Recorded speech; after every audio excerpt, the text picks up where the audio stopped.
The blood-red sunset painted the vast Wyoming Territory as Rebecca Wilson clutched her father's pocket watch, the only remnant of a life she'd left behind. The stagecoach rattled beneath her, each jolt a reminder that she was moving farther from Boston and closer to an uncertain future in Verde, Nevada. At 22, with nothing but a small carpet bag and a secret that weighed heavier than any physical burden, Rebecca pulled her shawl tighter around her shoulders, as if it could shield her from more than just the chill of the approaching evening. "Won't be much longer now, madam," the driver called down. "Should reach Fort Laramie by nightfall. Rest therefore pushing on tomorrow." Rebecca nodded, though the driver couldn't see her.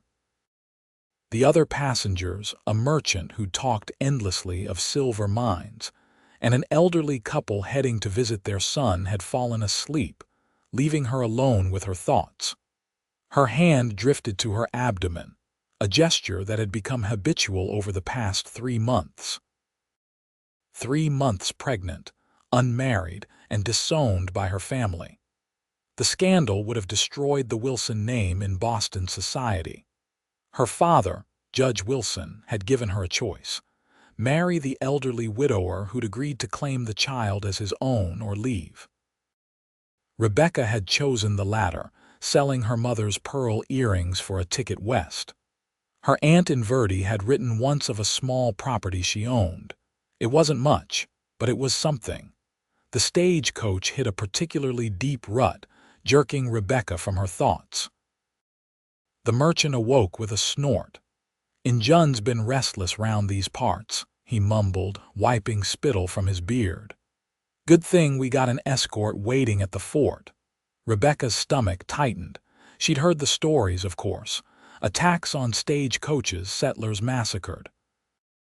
But there were other dangers, too: outlaws, desperate men, the unforgiving elements. And she was just one woman, carrying a child and fleeing disgrace. "What brings you west, miss?" the merchant asked, straightening his vest. "A fresh start," she replied, the practiced answer rolling easily off her tongue. "Ain't we all?" he chuckled. "Gold, silver, land opportunities, what brings folks west, that or running from something?" Rebecca forced a smile and turned to the window, watching as the landscape transformed from rolling plains to more rugged terrain. Fort Laramie appeared on the horizon just as darkness began to settle, its walls promising safety, however temporary. The fort bustled with activity despite the late hour. Soldiers moved with purpose, traders exchanged goods, and travelers sought food and lodging. Rebecca followed the elderly couple toward the simple inn, her legs grateful for solid ground after hours of travel. "We'll leave at first light," the driver announced. "Got word the Deadwood-bound stage was hit yesterday, armies providing extra men." After a meager meal, Rebecca retired to a small room with a narrow bed. Sleep eluded her as she contemplated the weeks of travel still ahead. What awaited her in Verde? Would she find work? Could a single mother survive in the untamed West? Morning came too quickly. Rebecca splashed water on her face, pinned her auburn hair beneath a modest bonnet, and prepared to face another day of jarring travel. The elderly couple smiled sympathetically as she emerged, noticing the dark circles beneath her eyes. "Not much longer, dearie," the woman said, patting Rebecca's hand. "We'll be in Cheyenne by week's end." The new day brought a new driver and 4 soldiers who would escort them to the next stop. Among them stood a tall man whose presence commanded attention without effort. Unlike the others, he wore no uniform, just trail-worn clothes, a leather vest, and a gun belt that had clearly seen use. His hat pulled low, shadowed eyes that scanned the horizon with practiced vigilance. "That there's Luke Stroud," the merchant whispered, following Rebecca's gaze. "Best scout and tracker this side of the Mississippi. If anyone can get us through safely, it's him. Luke Stroud." The name settled in her mind as the man mounted a dappled gray horse that seemed as hardy and dependable as its rider. He nodded curtly to the passengers before signaling to the soldiers. The journey resumed, this time with Luke riding ahead, occasionally doubling back to exchange words with the driver. The day passed slowly, the monotony broken only by brief stops to rest the horses. Rebecca kept to herself, reading a small book of poetry when the road allowed it. Around midday, as they traveled through a narrow pass flanked by rocky outcroppings, Luke suddenly appeared beside the coach, his expression grim. "Everyone stay inside," he ordered, voice low but carrying enough authority that no one questioned him. "Driver, keep moving steady." Rebecca's heart hammered against her ribs as she closed her book. The elderly woman reached for her husband's hand while the merchant nervously peered out the window. "What is it?" Rebecca whispered. "Tracks," the merchant replied, "fresh ones crossing the trail ahead." Minutes stretched like hours as the stagecoach continued its careful pace. The soldiers flanked them, rifles ready. Luke had disappeared again, presumably scouting ahead. Rebecca found herself holding her breath, one hand instinctively protective over her abdomen. A gunshot cracked through the air, then another. The stagecoach lurched forward as the driver whipped the horses into a gallop. Shouts and more gunfire followed. The elderly woman began praying loudly, clutching her husband's arm. Rebecca braced herself against the seat, fear stealing her voice. The gunfire stopped as suddenly as it had begun. The coach slowed, then halted. Outside, men's voices called to each other. The door swung open, revealing Luke Stroud, a thin line of blood tracing his jawline. "Everyone all right?" he asked, his eyes quickly assessing each passenger before landing on Rebecca. "Madam, you're pale as a ghost." "Just startled," she managed. "What happened?" "Road agents. Small group, poorly organized. They won't be bothering anyone else." His matter-of-fact tone suggested this wasn't an uncommon occurrence for him. "Are you hurt?" Rebecca asked, noticing the blood more clearly now. Luke touched his jaw, seeming surprised to find it bleeding. "Just a graze. Nothing worth fussing over." The journey resumed with heightened tension. Every rustle in the brush, every distant sound had the passengers on edge. Rebecca found herself watching Luke Stroud whenever he came into view, studying the calm competence in his movements, the weathered lines of his face that suggested he was perhaps 30, maybe older. That evening, they made camp earlier than planned. The attempted robbery had delayed them, and the driver deemed it safer to stop than push on through darkness. The soldiers established a perimeter while Luke organized the watch rotation. Rebecca sat near the small fire, wrapped in her shawl despite the mild evening. "You should eat something, madam." She looked up to find Luke standing before her, offering a tin plate with beans and salt pork. The blood had been cleaned from his jaw, revealing a small cut that would likely heal without scarring. "Thank you, Mr. Stroud," she said, accepting the plate. "And thank you for your protection today." He nodded, hesitating before asking, "Heading far west?" "Verde, Nevada Territory," she replied. "I have family there." Something in his expression shifted, so subtle she almost missed it. "Long journey for a woman alone." "I'm not the first to make it." "No," he agreed, a ghost of a smile touching his lips. "Just don't see many like you on this trail." "Like me, educated, Eastern." He gestured vaguely toward her hands, her posture. "This land has a way of changing people, testing them." Rebecca straightened. "Then I suppose I'll be tested." Luke studied her for a moment longer. "I suppose you will." He tipped his hat slightly. "Rest well, Miss Wilson." "Rebecca Wilson, Miss Wilson." He turned to leave, then paused. "We'll reach Cheyenne in 3 days if the weather holds. The trail gets rougher from there." Rebecca watched him walk away, wondering what had brought a man like Luke Stroud to this life. He moved with the confidence of someone who knew exactly who he was and what he was capable of, something Rebecca envied as she faced an uncertain future. That night, as she lay on her bedroll beneath the vast starry sky, Rebecca felt the baby move for the first time, just a flutter, like the brush of butterfly wings. Tears sprang to her eyes as she placed her hand over the spot. No longer just a secret, but a life. Her child. Whatever challenges lay ahead, she would face them.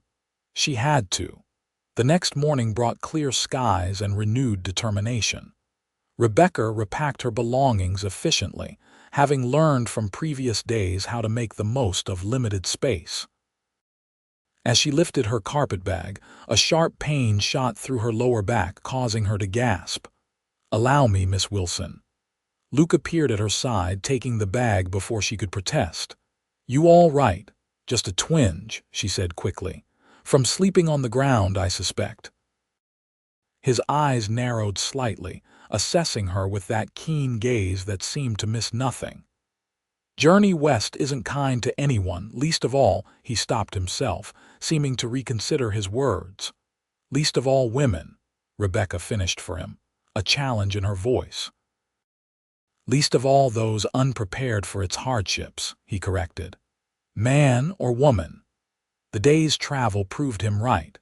The trail grew steeper, winding through terrain that forced the stagecoach to slow to a crawl in places. By midday, Rebecca's back ached fiercely, and nausea rolled through her in waves that she struggled to hide from her fellow passengers. During a brief stop to water the horses, Rebecca stepped away from the group, seeking a moment of privacy behind a stand of scrub oak.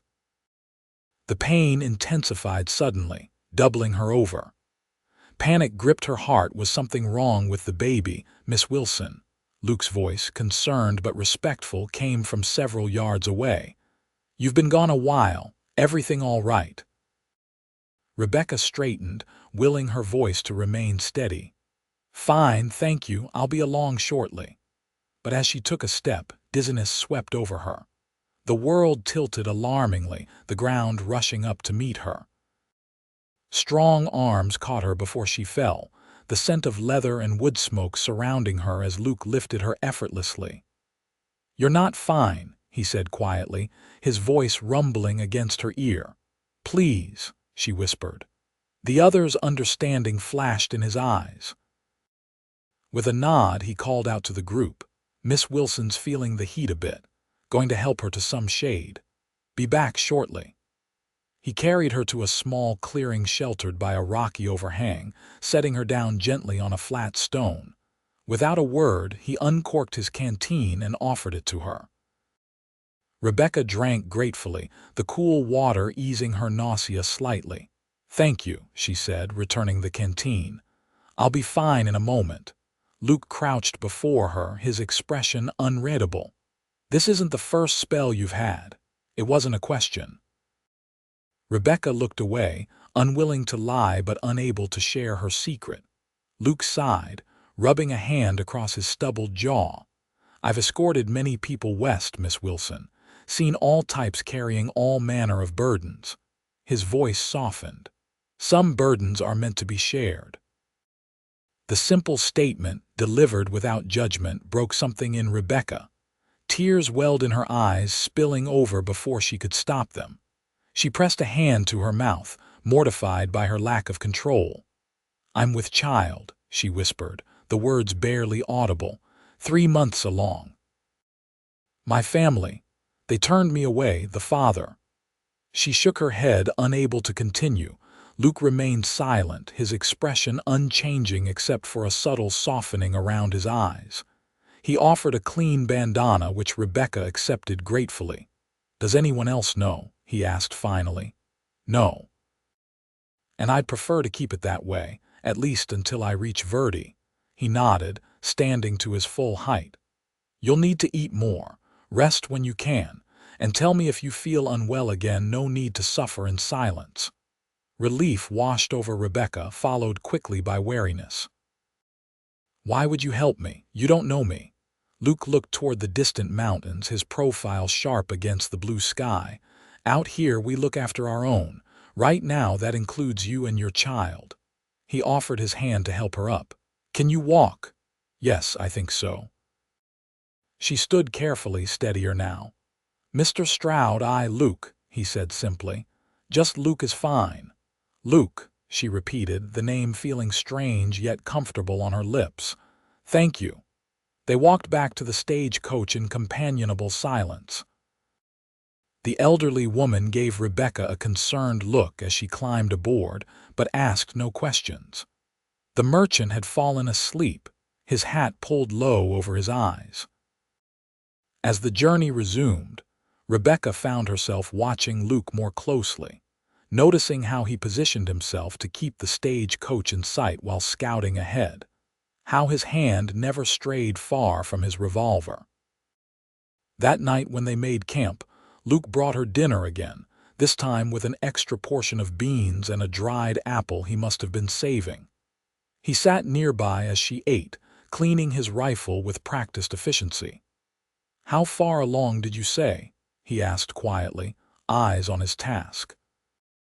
3 months, Rebecca replied, her voice equally low. "Maybe closer to 4 now," Luke nodded. "We should reach Cheyenne day after tomorrow. You can rest properly there. Might be worth seeing a doctor." "I can't afford to delay. My funds are limited and I need to reach Verde before." She gestured vaguely toward her still flat stomach. "Before you show," Luke finished for her. He set his rifle aside, finally meeting her eyes. "The stagecoach you're on continues to Virginia City. Verde's just before it, but it's a hard journey through the mountains. Might be wiser to wait until spring." Rebecca shook her head firmly. "I can't. My aunt's property, it's all I have. If I don't claim it by November, it reverts to the county." Luke frowned. "That's less than 2 months, I'm aware." Rebecca set her empty plate aside. "I appreciate your concern, but I've made my decision." A hint of admiration flickered across his features. "Stubborn. That'll serve you well out here." He picked up his rifle again. "Get some rest, Miss Wilson. Dawn comes early." As predicted, they reached Cheyenne 2 days later. The growing settlement bustled with activity, freight wagons loaded with supplies, cowboys fresh from the trail, miners heading to or from the Black Hills. Rebecca's stagecoach would remain for 2 days before continuing west, giving her a much-needed opportunity to rest and replenish her supplies. Luke, she learned, would not be continuing with them. His contract with the Army ended at Fort Laramie, and he had only accompanied them to Cheyenne as a favor to the fort's commander. The knowledge left Rebecca with an unexpected sense of loss.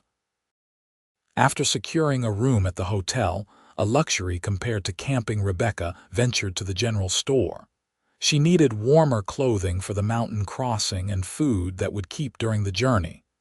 As she examined a heavy woolen shawl, the shopkeeper's wife approached.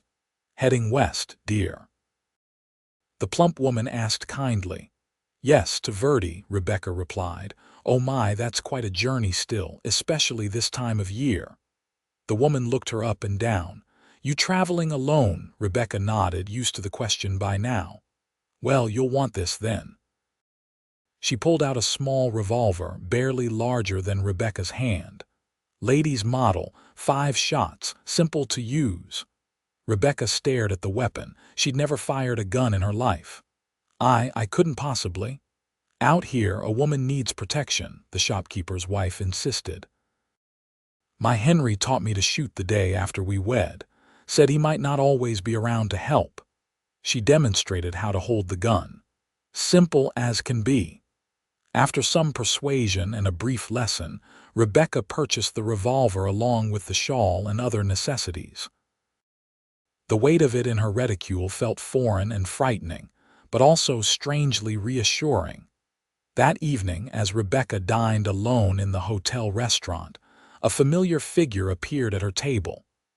Luke Stroud, freshly bathed and dressed in clean clothes, looked almost like a different man. His dark hair, damp from washing, curled slightly at his neck. Without trail dust covering him, she could see that his eyes were a deep green, currently crinkled in a slight smile. "Miss Wilson," he greeted her. "Mind if I join you, please?" She gestured to the chair opposite her. "I didn't expect to see you again. Thought I'd check on you before I head out tomorrow." He signaled to the waitress for coffee. "How are you feeling?" "Better, thank you." The hotel bed was a welcome change from the ground. Luke nodded, studying her with that penetrating gaze. "I've been thinking about your situation." Rebecca tensed. "Have you? There's a doctor here, friend of mine, discreet. Might be worth seeing him before you continue west."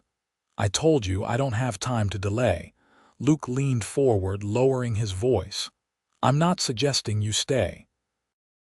Just that you make sure you and the little one are fit for the journey ahead. Mountain crossing is no joke, especially as winter approaches." Rebecca considered his words. Her hand drifted unconsciously to her abdomen. "I suppose it wouldn't hurt to be certain. I can take you tomorrow morning if you'd like. Dock opens early." "That's very kind, but no strings," Luke assured her. "Just trying to help." Rebecca searched his face for any hidden agenda, finding only genuine concern. "All right, thank you." The following morning, Luke met her at the hotel entrance. He led her through Cheyenne's awakening streets to a small office with a weathered sign. "Dr. Samuel Haynes, physician and surgeon." The doctor, an older man with kind eyes and a silver beard, welcomed them warmly. "Any friend of Luke's is welcome here," he said, showing Rebecca to an examination room. "He says you're making the crossing to Nevada." "Yes, to Verdi," Rebecca confirmed. "I'm in good health, but traveling in your condition requires extra care," Dr. Haynes finished for her. "Let's have a look, shall we?" The examination was thorough but respectful. Dr. Haynes asked questions about her symptoms, listened to her heart and the baby's, and gently palpated her abdomen. "Everything appears healthy," he pronounced finally. "Though I'd advise against such a strenuous journey at this stage. The mountain crossing is difficult even for those in peak condition." "I have no choice." Rebecca explained her situation regarding her aunt's property. Dr. Haynes sighed. "Then you must take precautions. Rest whenever possible. Eat well meat, eggs, milk when you can get it, and find someone trustworthy to look after you on the journey." He glanced toward the door where Luke waited outside.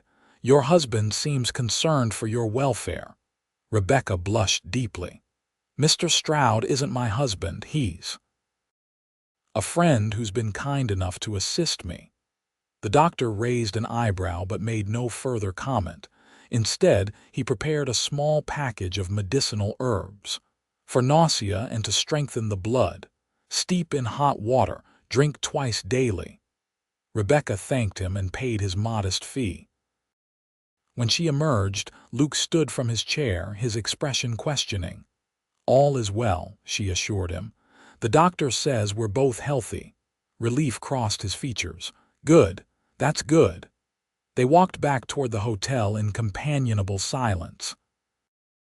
The morning was cool but pleasant, the streets busier now as Cheyenne went about its daily business. "When do you leave?" Rebecca asked finally. "This afternoon. Got a job escorting a cattle buyer north to the Powder River." Luke glanced at her. "Your stage leaves tomorrow?" "Yes, at first light.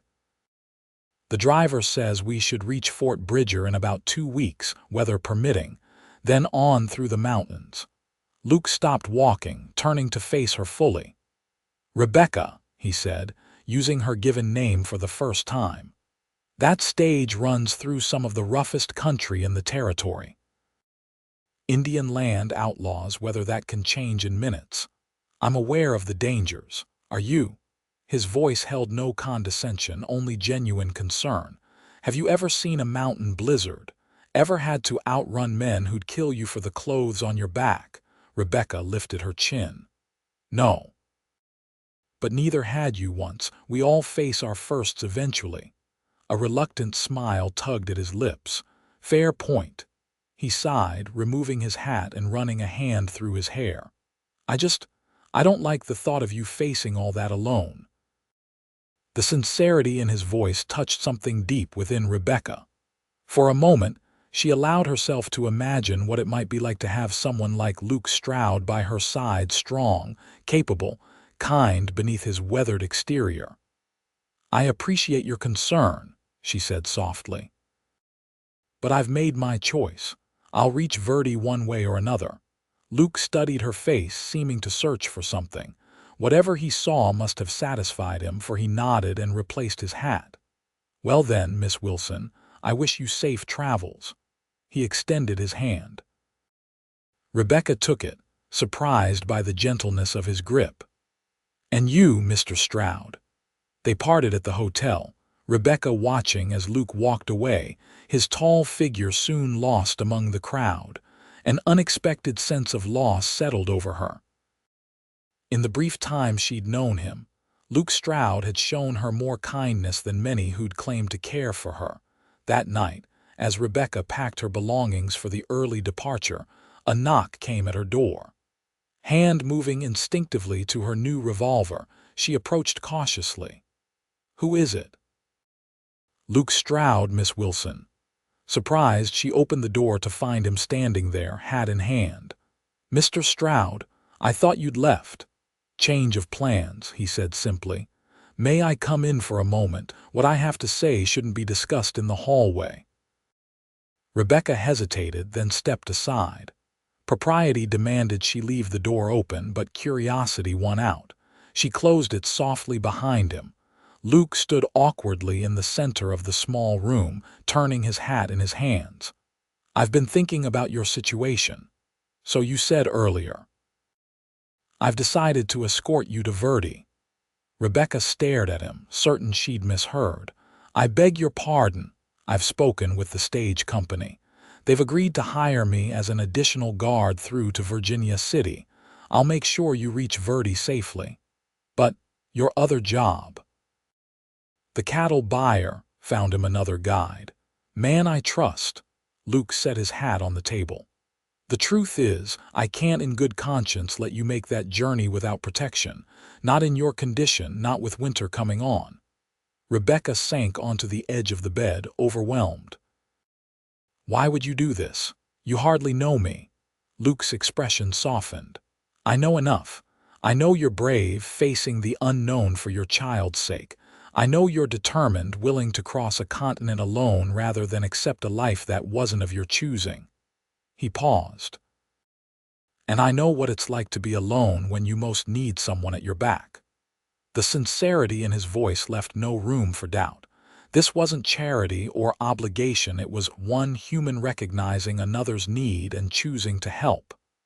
I don't know what to say, Rebecca admitted. Say you'll accept my help, Luke replied simply. The stage leaves at dawn. I'll be on it whether you want me there or not, but I'd rather it be with your blessing. Rebecca studied him, this man who'd appeared in her life so unexpectedly. Everything she knew about Luke Stroud told her he was honorable, capable, and genuinely concerned for her welfare. In the dangerous journey ahead, having him as an ally could mean the difference between success and failure or even survival. Very well, she said finally. I accept your offer, Mr. Stroud. A smile broke across his face, transforming his weathered features. Good, that's good. He retrieved his hat. Get some rest, Miss Wilson. Long road ahead. After he left, Rebecca sat for a long time, contemplating this unexpected turn of events. For the first time since leaving Boston, she felt a glimmer of hope. Perhaps she wasn't as alone as she'd thought. The stagecoach departed Cheyenne with the first light of dawn, carrying Rebecca, the elderly couple continuing to Fort Bridger, a young Mormon missionary headed for Salt Lake City, and 2 miners bound for Virginia City. Luke rode outside with the driver and guard, occasionally appearing at the window to check on the passengers. The first days passed uneventfully, the trail following the overland route west. Rebecca found her nausea easing, whether from Dr. Haynes's herbal remedy or simply the passage of time, she couldn't say. Each evening when they stopped to camp, Luke would ensure she had the most comfortable spot, bringing her food before tending to his own needs. On the third night, as they sat by the fire after the others had retired, Luke spoke of his past for the first time. "I came west at 17, he said, feeding small sticks into the flames. My father was a blacksmith in Missouri, wanted me to take over the forge, but I had different ideas." "What brought you west?" Rebecca asked, wrapping her new shawl tighter against the evening chill. "Stories, mostly. Tales of mountains touching the sky, valleys no white man had seen. Wanted to be the first to see them." He chuckled softly. "Found out quick enough I was about 200 years too late for that, but by then I'd found something else." "What was that?" "Freedom." Luke looked up at the vast starry sky. "Out here, a man is measured by what he can do, not who his people are or how much money he has. It suited me." Rebecca considered this. And now, after all these years, Luke was quiet for a moment. "Now I wonder sometimes what it might be like to have a place of my own, somewhere to return to." "A home," Rebecca murmured, "something like that." He poked at the fire. "What about you, before all this? What was your life like?"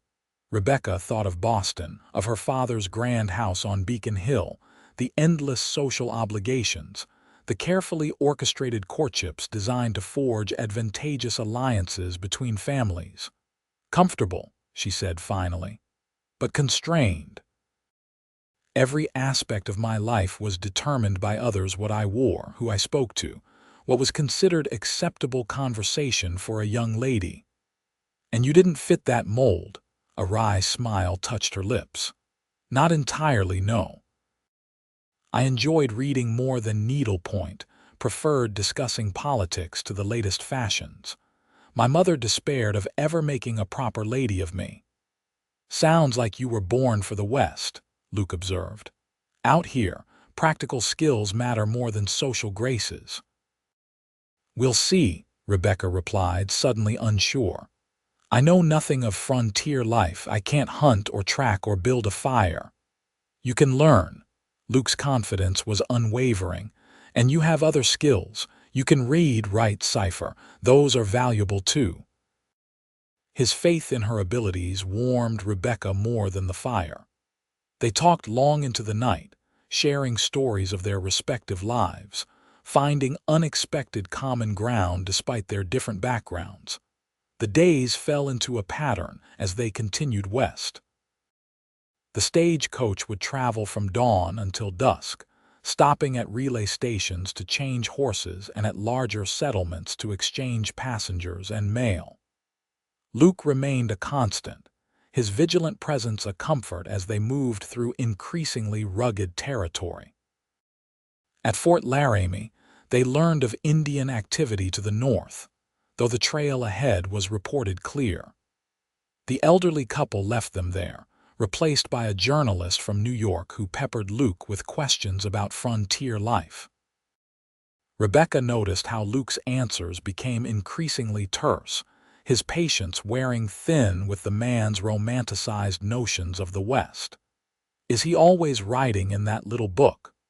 Luke muttered to Rebecca one evening as they walked a short distance from camp to stretch their legs.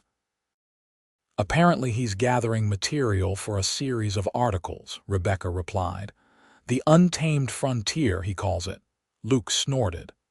"Untamed, as if this land needs taming. Don't you believe in progress, in civilization spreading west?" He considered her question seriously. "I believe in respect.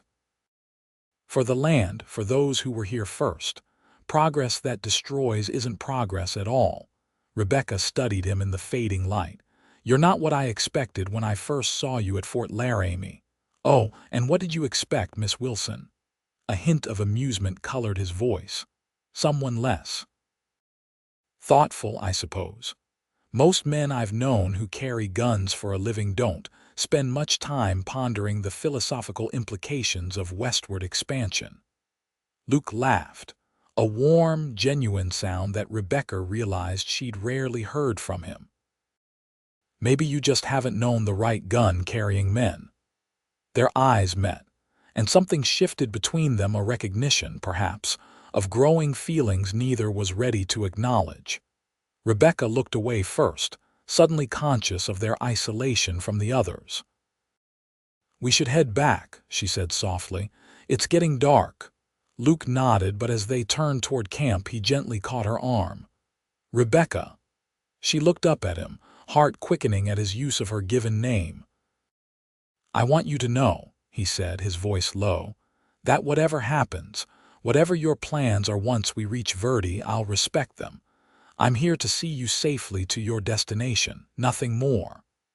The honorable words only made her more aware of her growing attraction to him. "Thank you, Luke." They walked back to camp in silence, each lost in private thoughts. That night, as Rebecca lay in her bedroll, she felt the baby move again, stronger now.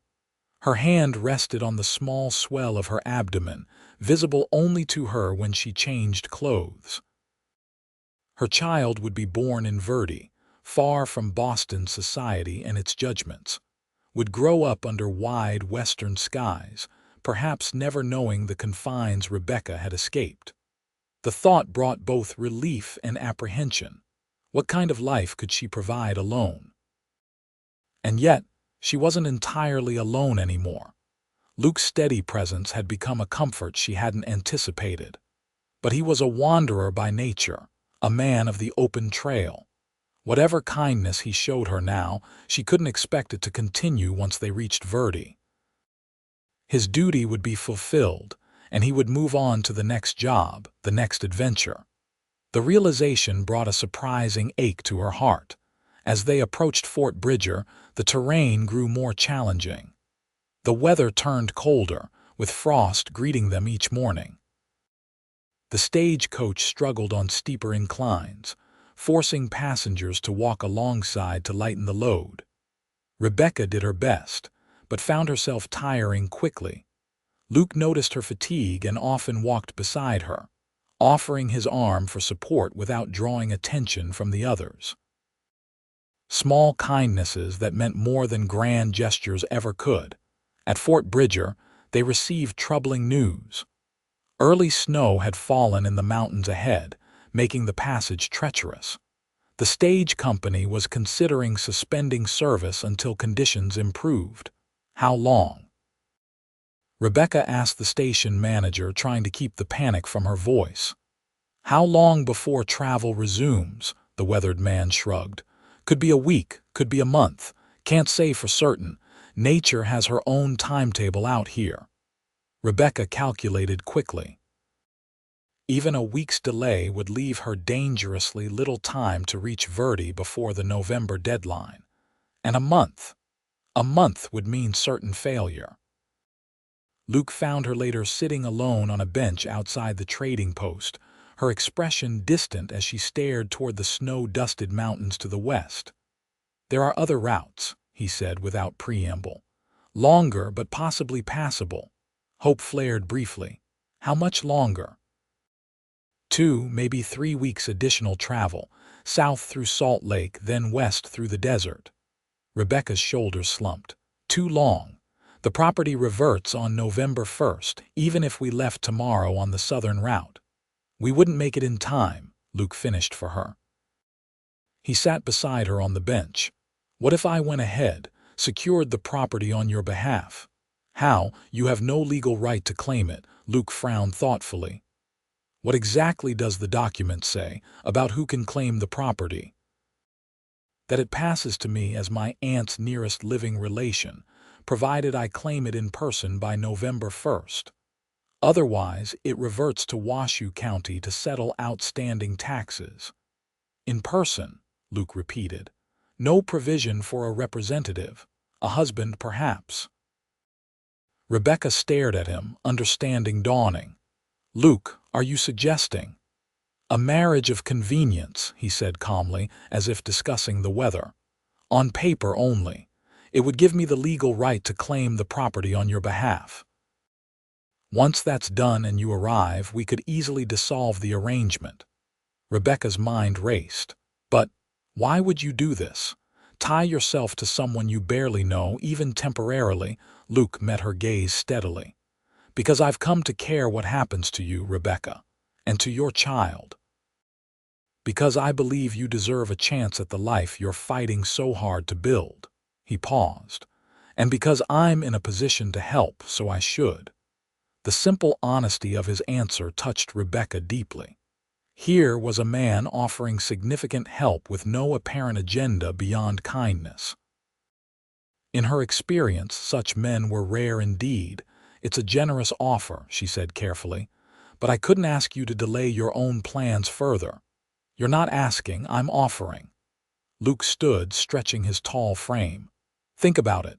We don't have to decide immediately, but soon. The next stage west leaves in 3 days, weather permitting." Rebecca watched him walk away, her thoughts in turmoil. Marriage, even in name only, was not a step to be taken lightly. Yet what alternatives did she have? Stay at Fort Bridger until the pass is cleared, losing her aunt's property and with it, her only chance at independence. Return east in defeat. That night, as a cold wind howled around the station buildings, Rebecca made her decision. She found Luke in the small tavern attached to the trading post, sitting alone with a cup of coffee. "Yes," she said simply, sliding into the chair opposite him. "If you're certain, then yes." Luke studied her face, his expression serious. "You're sure?" "I meant what I said. This would be on paper only, to secure your property. No other expectations." "I understand." Rebecca folded her hands on the table to stop their trembling. "It's a practical solution to a pressing problem, and I'm grateful for your offer."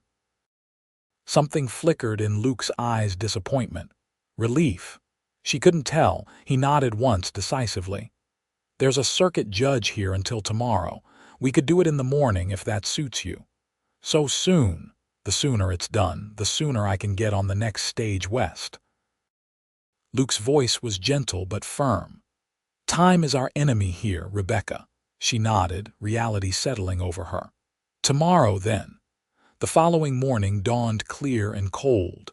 Rebecca dressed with care in her best dress, a practical navy wool that showed little of her journey's wear. She pinned her hair neatly, studying her reflection in the small mirror.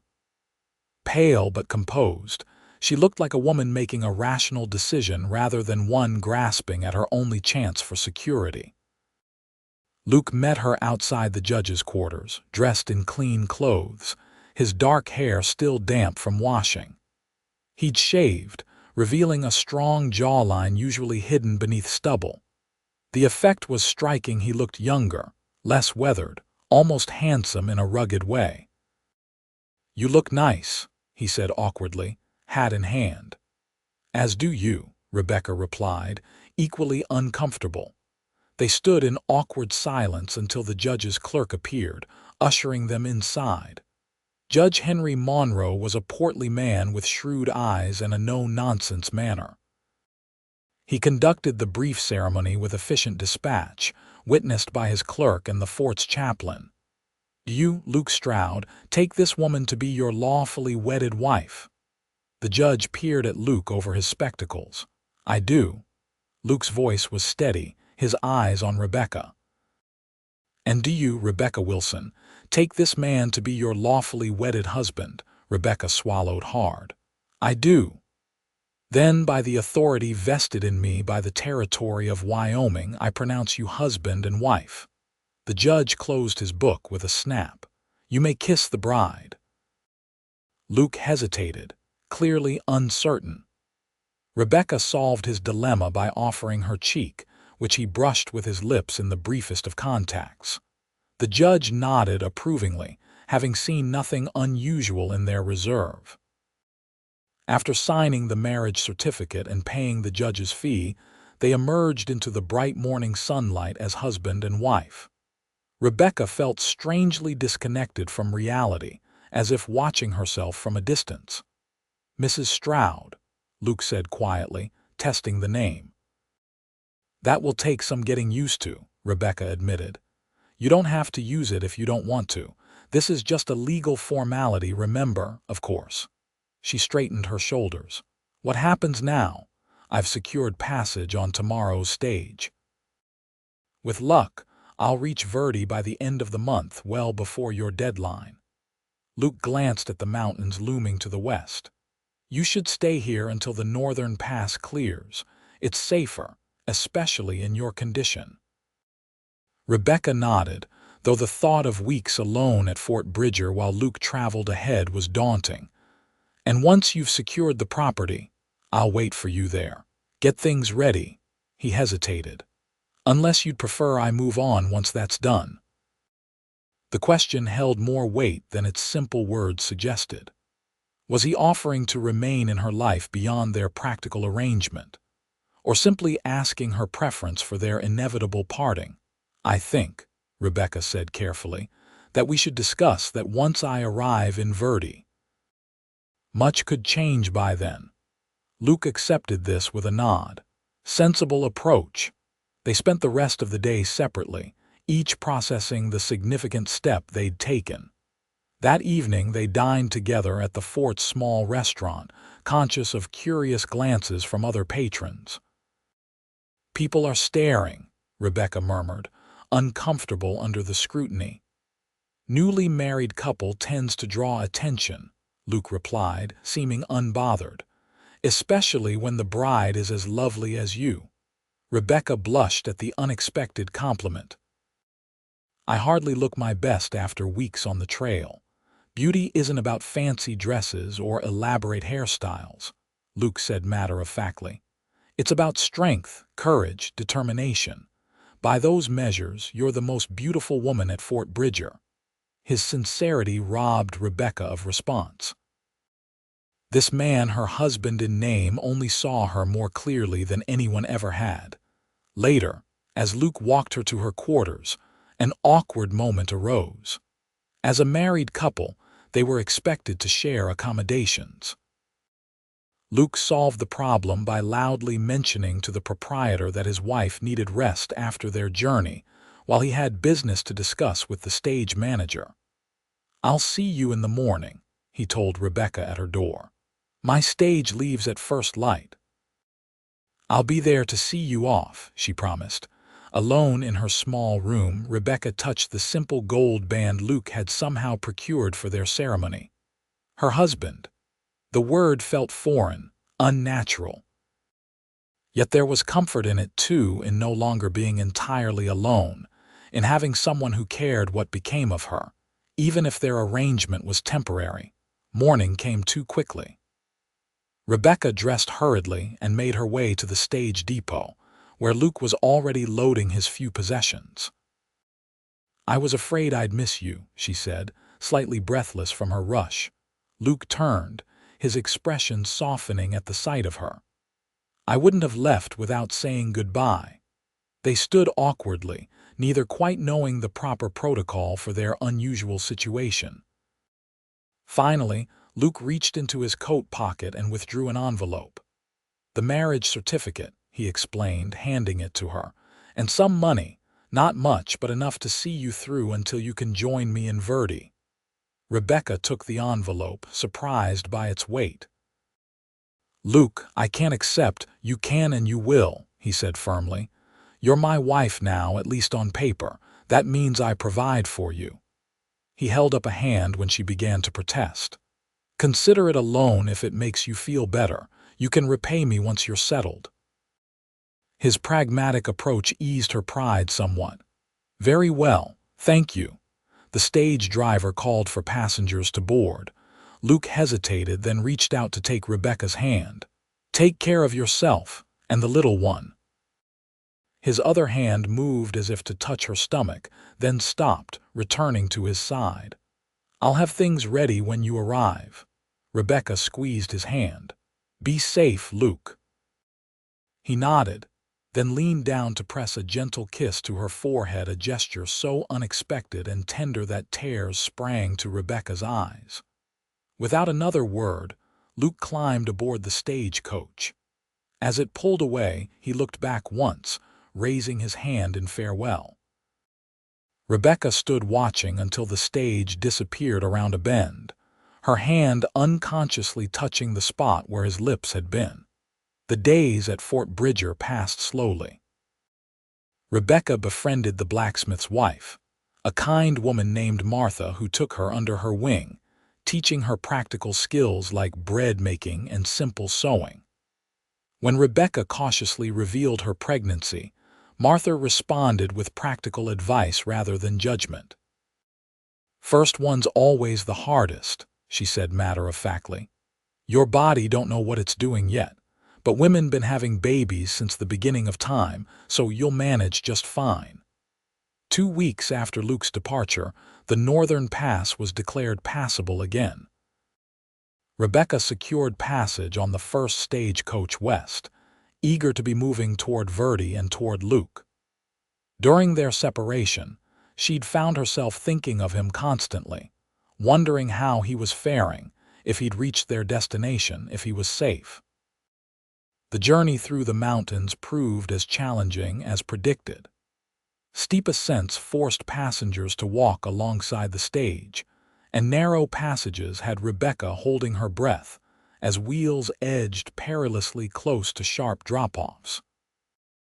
The October air was bitterly cold at higher elevations, and the stagecoach's meager comforts did little to mitigate the harsh conditions. By the time they descended into Nevada Territory, Rebecca was exhausted but determined. Her condition was more noticeable now, though careful dressing still concealed it from casual observation. She estimated she had about 4 months remaining before the baby arrived, enough time to establish herself in Verdi if all went well. The stagecoach rattled into Virginia City in late afternoon, the mining boomtown's bustling streets a shock after days of wilderness travel. Rebecca gathered her belongings, heart racing at the knowledge that Verdi was just a short distance away. "Verdi's our next stop, madam," the driver informed her as she descended. "About 15 miles. We'll be there by nightfall." The final leg of the journey passed in a blur of anticipation. As the stagecoach approached the small settlement, Rebecca pressed her face to the window, searching for any sign of Luke among the scattered buildings. Verdi proved smaller than she'd imagined, just a cluster of structures along the Central Pacific Railroad line, with mountains rising dramatically behind it. The stagecoach pulled up before a modest building that served as both post office and stage depot. Heart pounding, Rebecca stepped down, scanning the small crowd that had gathered to meet the stage. No sign of Luke. Disappointment washed over her, followed quickly by worry. Had something happened to him? Had he changed his mind, Mrs. Stroud? Rebecca turned to find a middle-aged man approaching, hat in hand. "Yes, that's me. Name's Hank Jenkins, madam. I run the general store." He gestured toward a building across the street. "Your husband asked me to watch for you on the stage. Said to tell you he's out at your property but will be back by nightfall. Asked if you'd wait at my place until then." Relief flooded through her. "Thank you, Mr. Jenkins. That's very kind. No trouble at all." He picked up her carpet bag despite her protests. "Luke's done us many a good turn over the years. Least we can do is look after his bride." The casual reference to Luke's past connections to Verdi surprised Rebecca. He'd never mentioned any particular ties to the town. As they walked to the store, Jenkins filled the silence with local information. Town's growing since the railroad came through. Mostly a stopping point for travelers and a supply center for nearby ranches and mining operations. Your property's about 2 miles out.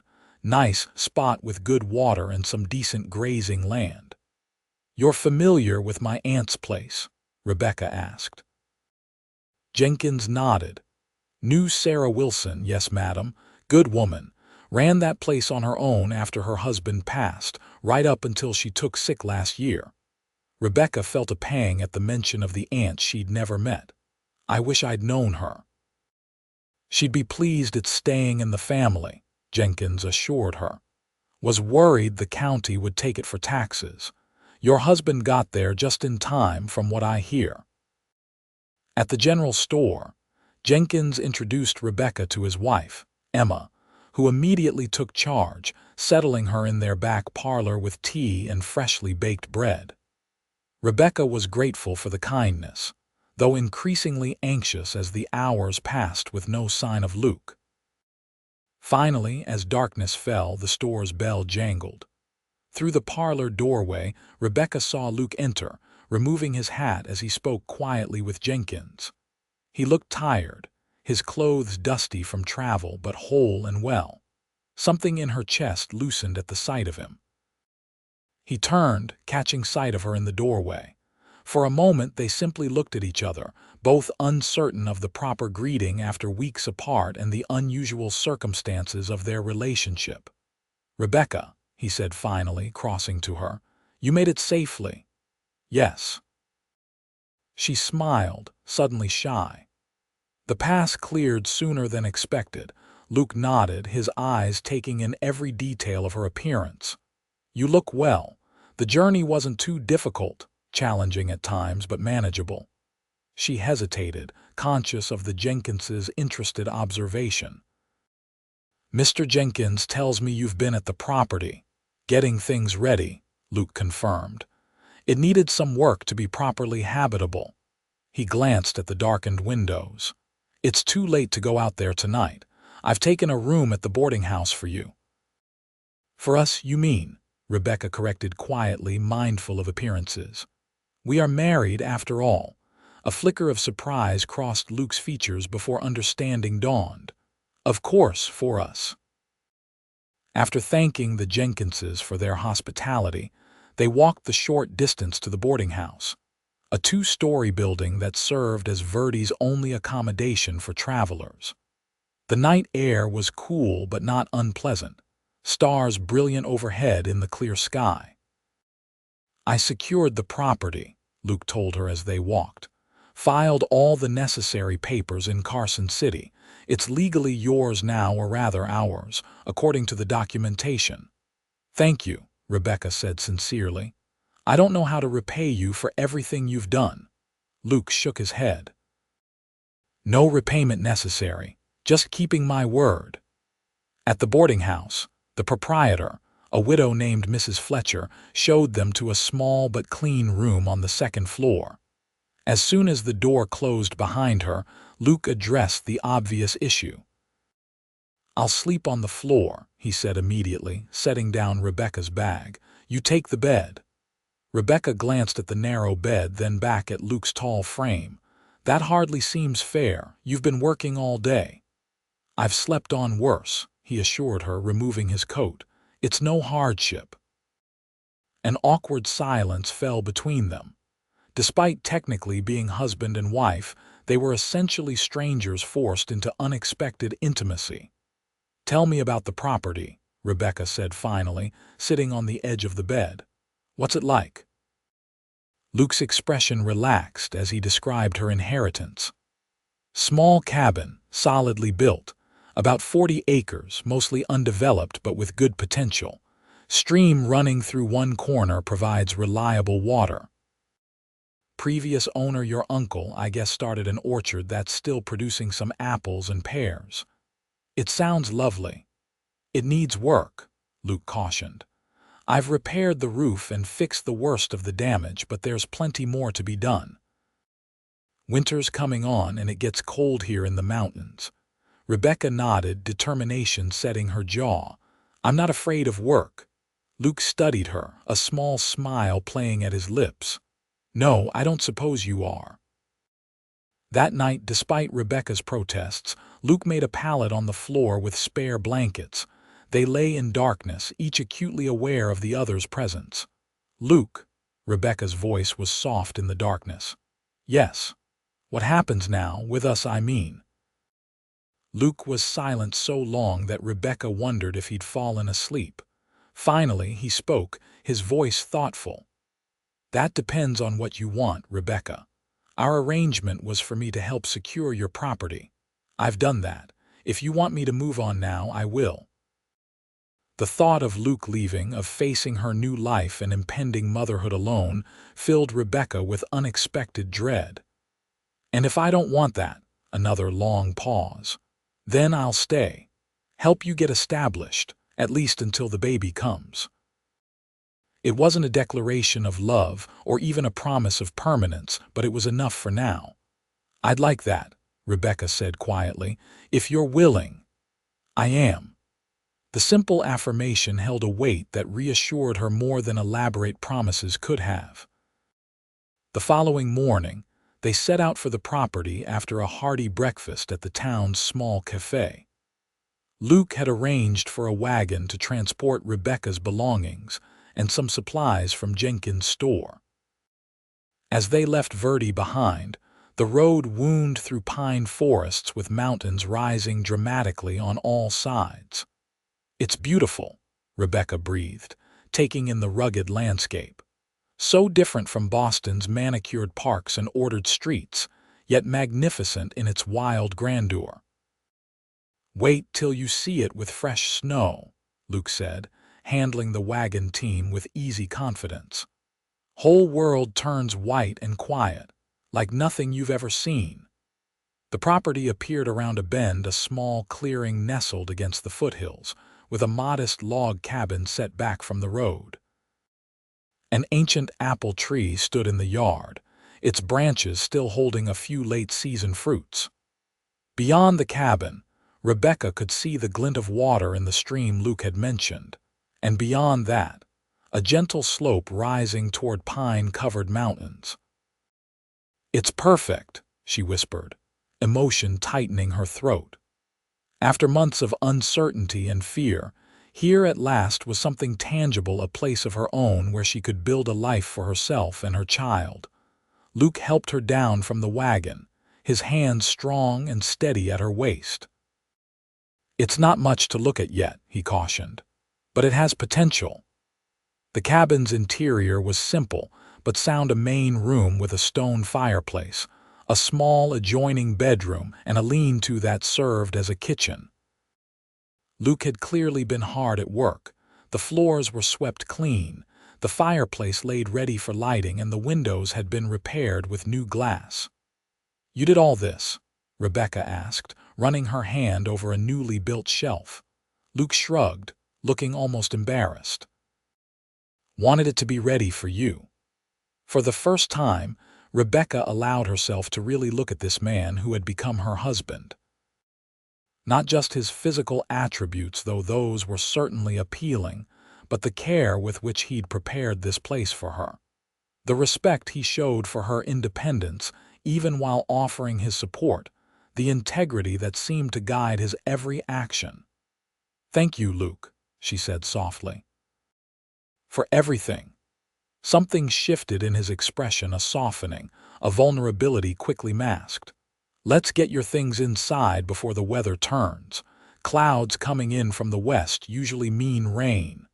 They spent the day settling Rebecca into her new home. Luke showed her how to operate the wood stove, where he'd stored firewood, and which nearby plants were safe to eat.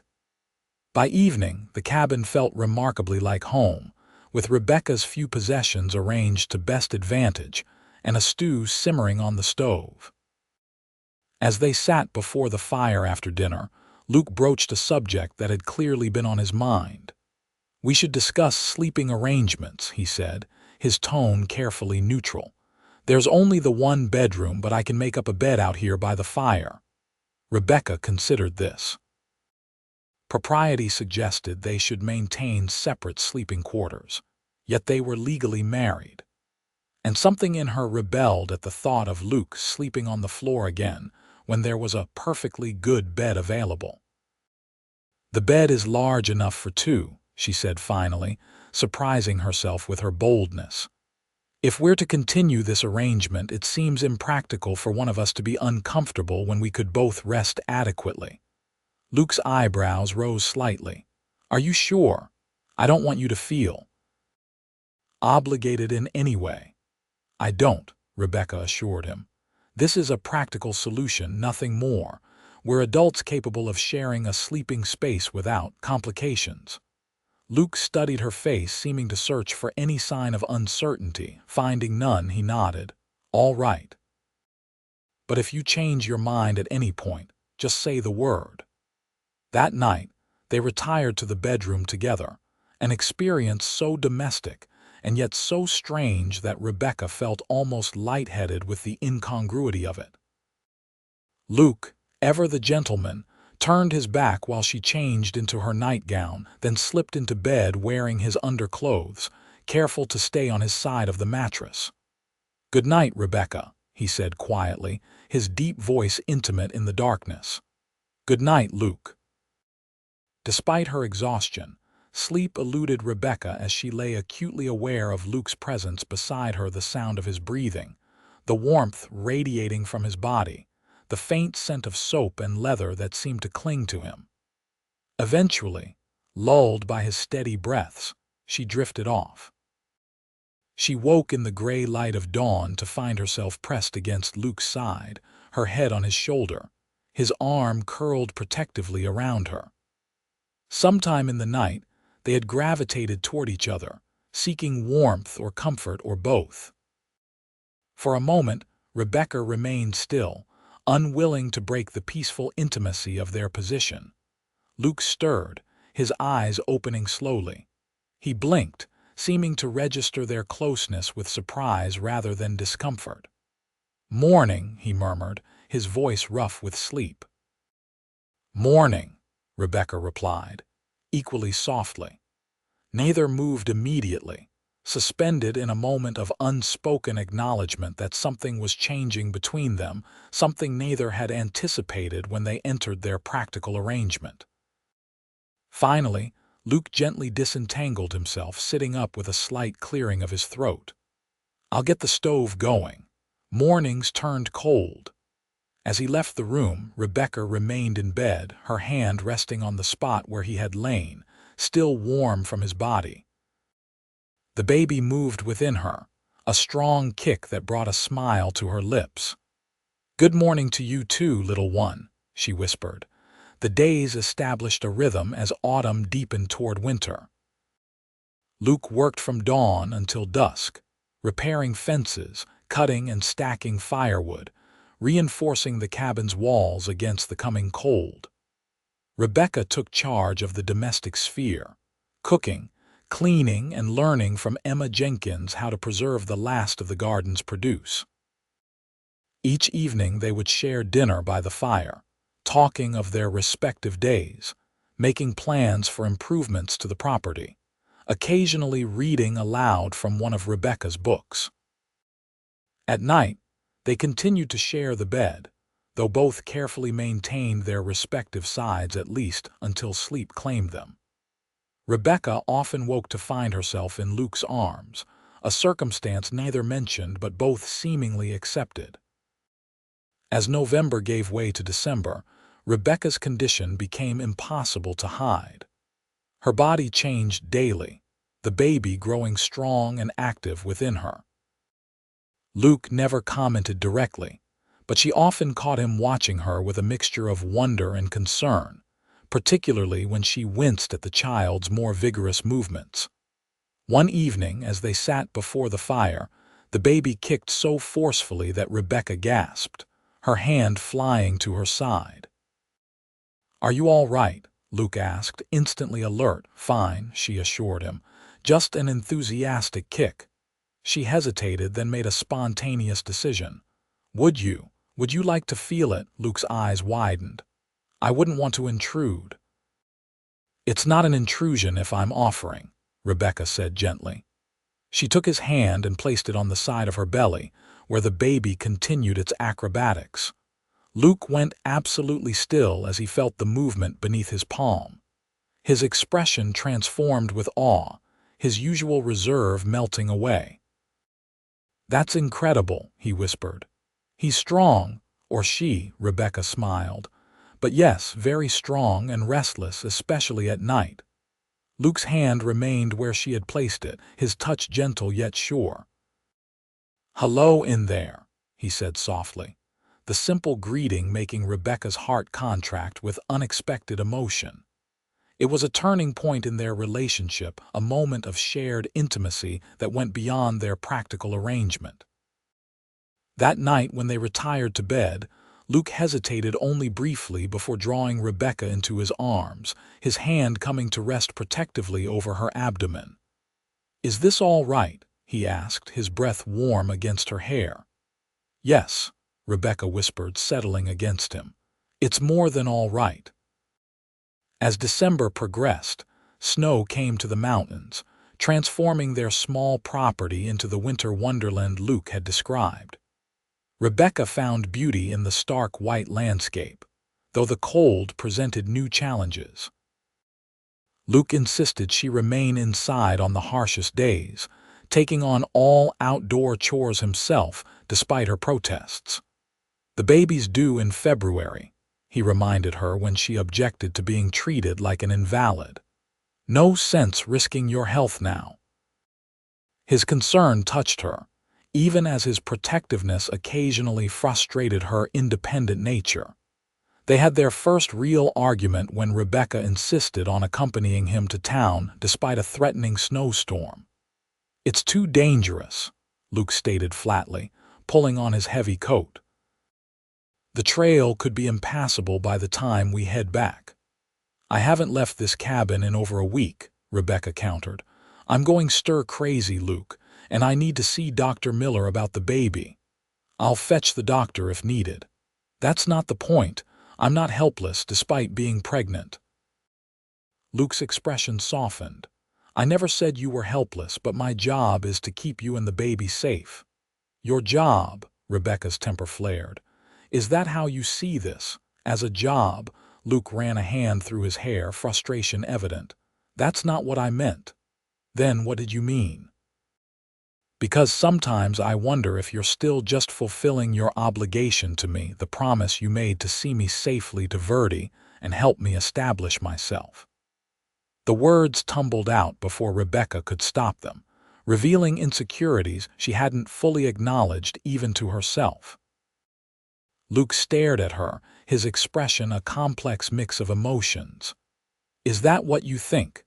That I'm just keeping my word, aren't you? We never speak of the future, Luke, of what happens after the baby comes. Sometimes I think you're just waiting for the appropriate moment to move on." The accusation hung in the air between them. Luke's jaw tightened, a muscle working in his cheek. Then, with deliberate calm, he removed his coat and hung it by the door. "If we're going to town, we should leave now before the storm hits," he said quietly. "I'll hitch up the sleigh." The journey to town was tense, both of them stubbornly silent. Dr. Miller pronounced Rebecca healthy but ordered her to rest more as her time approached. At the general store, Luke loaded up on extra supplies while Rebecca visited with Emma Jenkins, grateful for female company. "How are things with you and Luke?" Emma asked when they had a moment alone. "Settling into married life all right?" Rebecca hesitated, uncertain how to describe their unconventional arrangement. "We're adjusting," she said finally. Emma smiled knowingly. "Marriage is like that at first.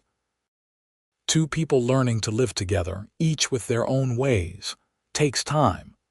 "How long have you and Mr. Jenkins been married?" Rebecca asked, deflecting attention from her own situation. 26 years come spring," Emma replied proudly. "Had our share of rough patches, especially at the start. Hank was as stubborn as they come and I wasn't much better." She patted Rebecca's hand. "The trick is talking it through. Stubborn silence never fixed anything." The advice lingered in Rebecca's mind as they drove home through gently falling snow. Luke handled the horses with expert care, navigating the increasingly slippery trail. As the snow thickened, Rebecca found herself grateful for his insistence on the sleigh rather than the wagon, his foresight ensuring their safety.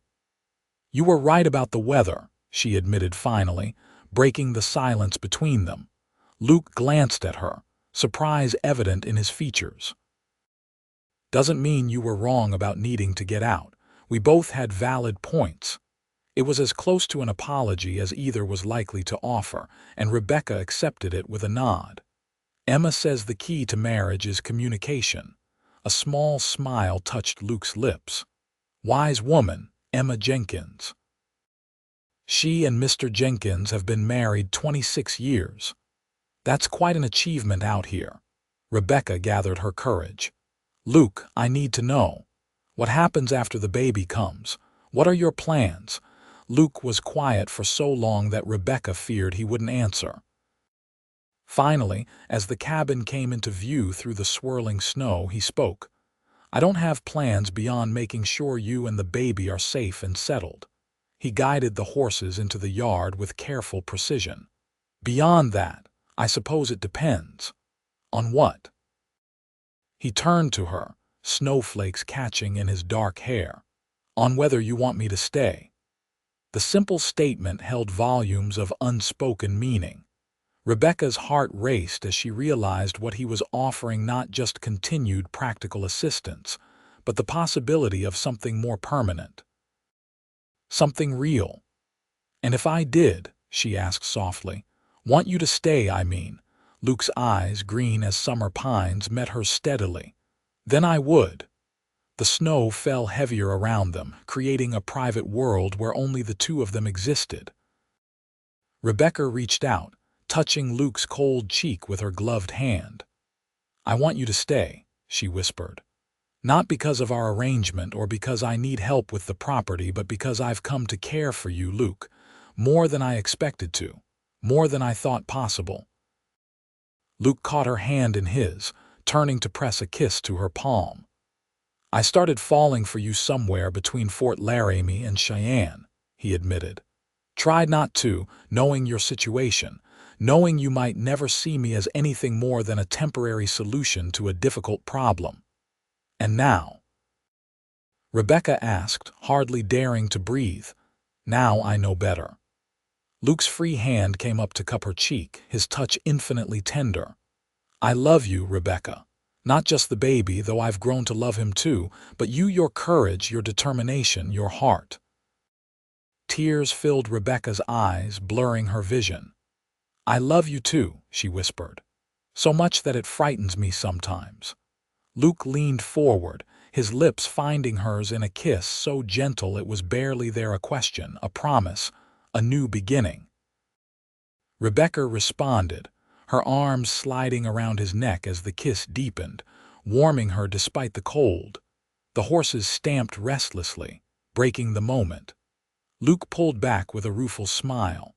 Should get them unsaddled and fed before this storm gets any worse. Inside the cabin, with the horses tended and the fire blazing, they continued their conversation, planning a future neither had imagined when they entered their marriage of convenience. Luke spoke of expanding the cabin, adding rooms for the growing family they might have. Rebecca shared her hopes of perhaps starting a small school once their child was older, having noticed Verdi's lack of formal education opportunities. That night, when they retired to bed, there was no pretense of separate sides. Luke gathered Rebecca in his arms, her back against his chest, his hand protectively cradling her rounded abdomen. This feels right, he murmured against her hair. Like coming home after a long journey. Rebecca covered his hand with hers, their fingers intertwining. It is home, she said simply. Wherever we're together. January brought heavier snows and increasing discomfort for Rebecca as her time grew nearer. Luke rarely left her side now, delegating necessary outdoor chores to a young man from town he hired to help. Dr. Miller visited weekly, assuring them both that everything progressed normally, though he warned the baby might come early. First babies are unpredictable, he cautioned. Best be prepared. Luke took the warning seriously, ensuring they had everything needed for the birth: clean linens, hot water, the special herbs Dr. Miller recommended for pain. At night, he held Rebecca through her increasingly restless sleep, soothing her with quiet words when the baby's movements kept her awake. On a particularly cold morning in late January, Rebecca awoke to a strange sensation, a tightening across her abdomen that came and went in waves. At first, she dismissed it as the false pains Dr. Miller had mentioned. But as the day progressed, they grew stronger and more regular. "Luke," she said finally as he prepared lunch, "I think it's time to send for Dr. Miller." Luke's head snapped up, his expression a mix of alarm and determination. "Are you sure? It's still early." Rebecca nodded, gripping the back of a chair as another contraction built. "Yes. The baby's coming today." Without wasting words, Luke sprang into action. He helped Rebecca to bed, made sure she was comfortable, then prepared to ride for the doctor. "Will you be all right alone? It'll take at least an hour to reach town and bring him back." "I'll be fine," Rebecca assured him, though fear flickered at the edges of her confidence. "First babies take their time, remember?" Luke pressed a kiss to her forehead, his eyes intense. "I'll be as quick as I can. If anything changes anything at all, fire the shotgun. Jenkins and his boys will hear it and come running." As soon as Luke departed, the labor intensified as if it had been waiting for his absence. Rebecca paced the small bedroom, breathing through contractions that came with increasing frequency and strength. By the time she heard hoofbeats approaching, nearly 3 hours had passed, and she knew the birth was imminent. Luke burst through the door, followed by Dr. Miller and, to Rebecca's surprise, Emma Jenkins. The doctor took one look at Rebecca and ordered Luke to boil water immediately. "This little one's in a hurry," he commented, preparing his instruments. "Emma, help Mrs. Stroud into her nightgown. Luke, once that water's boiling, I'll need clean towels." What followed was a blur of pain and effort for Rebecca. Emma's steady presence on one side, Luke's unwavering support on the other, Dr. Miller's calm instructions guiding her through each contraction. When the doctor suggested Luke might wait outside as was customary, Rebecca clutched his hand desperately. "Stay," she pleaded. "I need you with me." Luke looked to Dr. Miller, who shrugged. "Not traditional, but it's your decision." "I'm staying," Luke said firmly, squeezing Rebecca's hand. "Right here where you need me." After what seemed like hours but was in reality less than one, Rebecca gave a final, tremendous push, and their child entered the world with a lusty cry that filled the small cabin. "A boy," Dr. Miller announced, lifting the red-faced infant for them to see. "Healthy as can be, and with quite a set of lungs." Luke stared at his stepson with undisguised wonder as Dr. Miller placed the swaddled infant in Rebecca's arms. "He's perfect," Luke whispered, one finger gently touching the baby's cheek. "He is," Rebecca agreed, tears of joy streaming down her face. "Our son." "What will you call him?" Emma asked, wiping her own eyes as she watched the new family. Rebecca looked at Luke, a question in her eyes. They hadn't discussed names, another aspect of their unusual situation they'd never quite addressed. "Your father's name was Robert, wasn't it?" Luke asked softly. Rebecca nodded, surprised he remembered this detail from one of their conversations. Despite their estrangement, she had spoken fondly of her father at times, remembering the man he had been before social position became his primary concern. "Robert Luke Stroud," she said decisively. "After both his grandfathers." Luke's eyes widened. "You want to give him my name?" "My father's name, of course," Rebecca replied simply. "You're his father now in all the ways that matter." The emotion that crossed Luke's face was profound. He leaned down to kiss Rebecca, then pressed his lips gently to his son's forehead. "Robert Luke it is," he said, his voice thick. "Welcome to the world, son." In the weeks that followed, they settled into life as a family of 3. Luke proved an attentive father, often taking baby Robert so Rebecca could rest. He built a cradle with his own hands, carving the child's name and birth date into the headboard. One evening, as Rebecca nursed the baby by the fire while Luke read aloud from one of her books, she was struck by the perfect domesticity of the scene, so far from the life she'd expected when she fled Boston in disgrace, yet infinitely more satisfying than anything she'd known before. "Happy?" Luke asked, noticing her thoughtful expression. "Completely," she assured him.